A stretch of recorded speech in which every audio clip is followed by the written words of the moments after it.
Female sexual fantasies tend to be much more about power than men's sexual fantasies, I have noticed. And presumably an imbalance of power.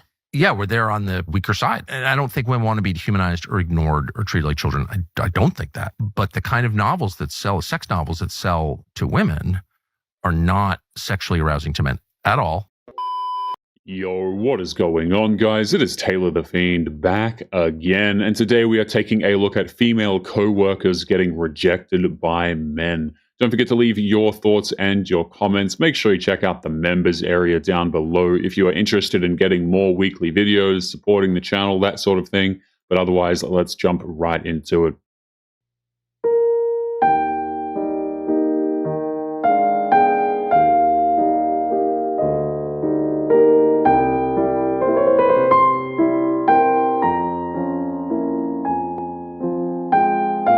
Having women like this in the workplace just makes everything even more unsafe. Has anyone else noticed how toxic it is to work in an all-female workplace? Like, I started my new job and I was so happy because I'm like, oh my god, it's gonna be all girls. During my training, my manager asked me a question and I forgot the answer, and she was like, you decided not to remember that? Like, you chose not to remember that? Oh my god. Every time one of the girls clock off, all the other girls are talking crap about her. And then they think I'm weird because I won't talk to anyone. Like, I go there to work and I will not talk to anyone. Because, like, they hate each other. And the worst part is that they pretend to be best friends. Ask any man, hell, even a lot of women, and they will tell you that a female-dominated workplace is a living nightmare oftentimes. So this girl went into the bathroom of her job, propped the camera up to say, the dudes at the job be flirting with all the other girls and none of the dudes flirt with her. Then proceed to do a whole 360 and say, I know it's probably because of the way I'm shaped, but damn. Flirting with a female co-worker is a great way to land a meeting with your unfriendly HR rep. Sounds like a terrible idea. The people of the MeToo movement are now facing consequences because it says more male managers are avoiding mentoring women or meeting alone with them. And, you know, I can't even fault the men in this situation because, I mean, all it takes in 2025, all it takes is a dude saying the wrong joke or misreading a situation and he's just in jail or fired. Especially this day and age when everyone is just like so sensitive. It doesn't even need to be that extreme. If a man looks at a woman the wrong way, he's ruined. And it's really smart of men to not be in a situation where they are alone with a woman. Like that's just smart. Because all it's going to take is for her to say one thing and you to try and deny it. But ultimately, she's a woman, so people are just going to automatically take her side and then you're just screwed. But I don't think you have to go. I don't think men have to go as far as like avoid being alone with women. The harsh truth is the only way to be safe from women like this is to just completely avoid them. I think some of the accountability has to be on women having good judgment. Because all of those girls in the Harvey Weinstein case said that they went to his house at 2 a.m. to like for an audition. Like, bruh. Women are the smartest species in the world. How were they all so dumb to believe that an audition would take place at somebody's personal home at 2 a.m.? Come on now. Common sense goes out the window if it means being able to get a job in a big movie.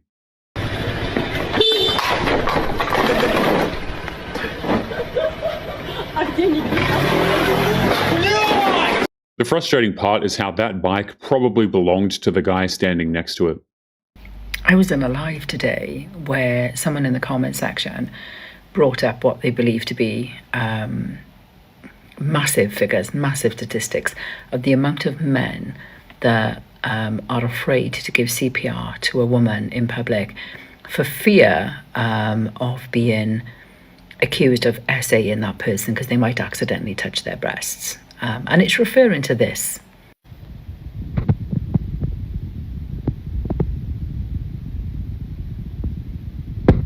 Considering how many women have sued men after giving them CPR, that number seems a little low. Get it out. Whoa, what's going on? Oh no, my lord.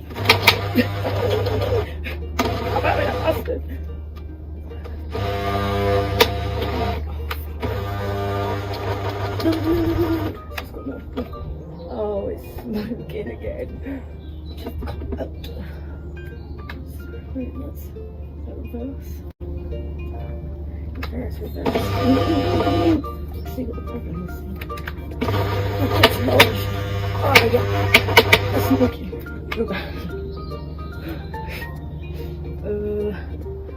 Shit. Just want to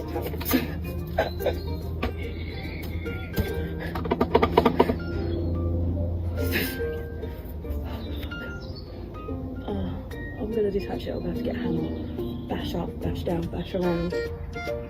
We live in a world where seeing a modern woman with a power drill is enough to just make you go, maybe that's a bad idea. Tonight I spoke with the attorney who represents the man who was accused of attempted kidnapping in this grocery store parking lot. That attorney tells me that woman's story never added up and that the update in this case is better late than never.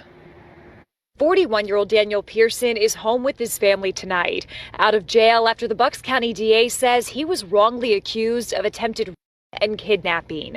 False accusations can do a catastrophic amount of damage to an innocent man's life. This is the woman who accused him of those crimes, 20-year-old Angela Yurimova. Police in Middletown Township said Yurimova called them on the night of April 16th, claiming a man grabbed her in the parking lot of the Redners off Lincoln Highway and attempted to pull her pants down while he carried and pulled her back toward his truck. Yurimova said she was able to break free and that he drove away. Police used a license plate reader system that spotted a similar truck nearby. They tracked it to Pearson, and he was held at the Bucks County Correctional Facility on $1 million bail. $1 million bail simply based on an accusation from a woman with virtually no evidence. That is disgusting. A new complaint now states Daniel Pearson was charged with multiple felony offenses and remained incarcerated for a total of 31 days before Yurimova admitted to her lies. How could it have taken a month for the authorities to realize that woman was clearly lying? The complaint states that shortly after his arrest, officials received information from Pearson's family that warranted further investigation. So detectives reviewed surveillance video and found at no point in the video did Pearson's truck travel through any part of the path Yurimova claimed the vehicle took. Yurimova was called to the DA's office for questioning last Thursday, and because of more inconsistencies in her story, she was called back in on Friday. That's when the complaint states Yurimova admitted that she had lied about the entire incident and that no assault occurred. If she didn't confess, that guy would have still been in jail and no investigations would have actually happened. Yurimova said she had seen Pearson and his truck before in the parking lot of her old job and that he was, quote, creepy. All charges against Pearson have been dropped. And now Yurimova is the one facing charges. She is currently in jail and is due back in court sometime later this month. And according to that criminal complaint we got our hands on earlier today, Yurimova told police that she was going to admit to them at some point that she had lied about this entire situation. At some point she was going to tell them that before the court proceedings. She also told police that she admitted to her father that she had lied about all of it. A false accusation can have devastating consequences for a man. He can lose his job, his reputation, even his family. It is no laughing matter and needs to be punished severely, in my opinion. Nothing beats a Jet2 holiday. And right now, you can save £50. There should be some kind of a policy where if you try to shame a coworker for something, you just get fired, honestly. In 2017, I was named a Time Magazine Person of the Year for my contribution to... When? 2017. You were the Time Person of the Year? With a group of silence breakers of the MeToo movement. Wow. And I spoke out against sexual harassment at a certain network. And I think the problem with the MeToo movement is that they didn't have a good enough, a short and simple way to explain to women, first of all, the legal differences between sexual harassment and sexual assault. There is no difference in the eyes of these women. They use both terms freely and inaccurately, might I add. And it all got commingled. And all of a sudden people would say to me, "But did he touch you?" And I'm like, "No, but he offered me a job. And then when I didn't go to his hotel room, that job disappeared." That's called sexual harassment. Yeah, but he didn't touch you. So they got really confused about sexual assault because it all got commingled. So when the original hashtag #MeToo was invented by Tarana Burke, it was meant to highlight women who had been sexually assaulted as children or even as women. But then when white women co-opted the hashtag #MeToo, they threw in sexual harassment, and the whole bailiwick became confusing for America. The backlash is real. I think the Me Too movement really did a lot to destroy the trust that was between men and women. I'm going to be a total bitch, and I'm going to get rid of who I have to get rid of, and I'm going to hurt people's feelings, and I'm going to laugh when people cry, and I'm going to own it. You're not going to motivate a male coworker to help you with threats. Men don't actually work that way. Female sexual fantasies tend to be much more about power than men's sexual fantasies, I have noticed. And presumably an imbalance of power. Yeah, we're there on the weaker side. And I don't think women want to be dehumanized or ignored or treated like children. I don't think that. But the kind of novels that sell, sex novels that sell to women, are not sexually arousing to men at all, I have found. And again, they're all about being dominant. The rise of quote-unquote book talk really shined a light on just how ridiculous some of the female fantasies actually are. I'm really bothered by it. I just want to be totally clear. I don't like that. I don't like all the weird power dynamic stuff. But they like it. And so to tell me the Me Too movement is about making men less aggressive sexually because women hate male sexual aggression, you're just lying. That's just not true. Well, do you take a poll of women? Do you care what they think? Do you know what they think? No, of course they have no idea what women think. They don't care. A lot of modern women are just a series of contradictions. That's why what they want just makes no sense. Bring back yearning, bring back yearning, bring back yearning! Why aren't we yearning? Why aren't the men yearning? Why aren't the men yearning? Yearn. Men aren't yearning for women like this because there is nothing worth yearning for. It is that damn simple. Going into Barnes & Noble, look for men. Here we go. Just women so far. Women and kids. And couples. So many couples. No, nothing. Nobody. No. Couples. Not a single. Not one single man. I'm gonna be single forever.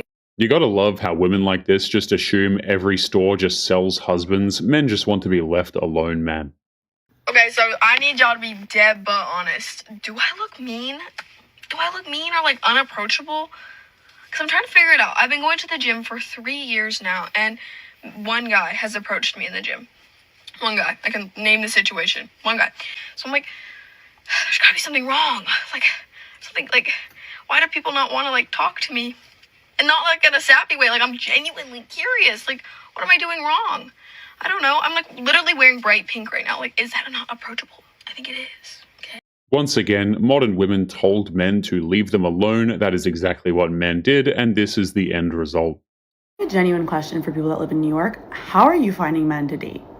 I'll be out at a bar. I'm out with my friends. I'm like, am I approachable enough? Because no one comes up to me, ever.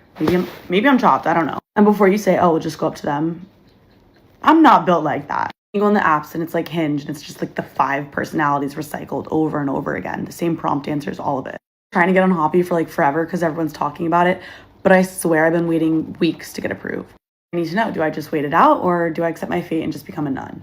It's not the city she's living in. Dating culture has become so toxic that men have just walked away. It doesn't really matter what city it is.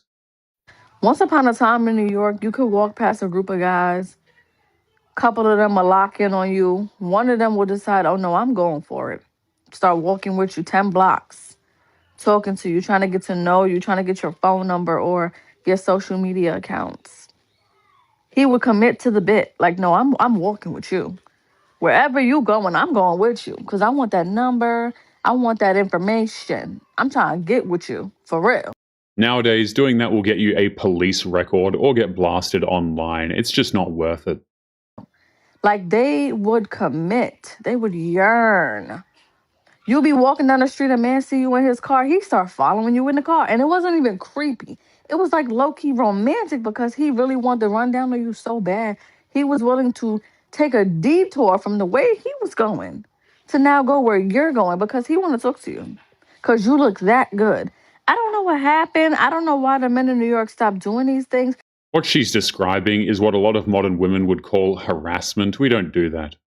If you would like to get early access to videos, weekly lectures, and case study breakdowns of human behavior, make sure you check out the members area link below in the video description. Otherwise, make sure to click on one of these videos on screen now if you enjoyed. Make sure you take care of yourself, and I will see you in the next one. Peace.